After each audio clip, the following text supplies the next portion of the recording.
திருச்சி மாவட்டம் மணப்பாறையில் உள்ள வேப்பிலை மாரியம்மன் கோயிலில் நடந்த பால்குட திருவிழாவில் பல்லாயிரக்கணக்கான பக்தர்கள் பங்கேற்றனர். வேப்பிலை மாரியம்மன் கோயிலில் சித்திரை திருவிழாவை முன்னிட்டு வரதராஜ பெருமாள் கோயிலிலிருந்து பக்தர்கள் பால்குடம் சுமந்து வந்தனர்.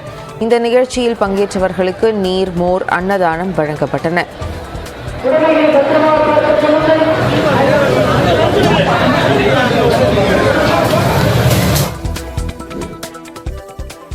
புதுக்கோட்டை மாவட்டம் அறந்தாங்கி அருகே மாட்டு வண்டி எல்கை பந்தயம் விறுவிறுப்பாக நடைபெற்றது.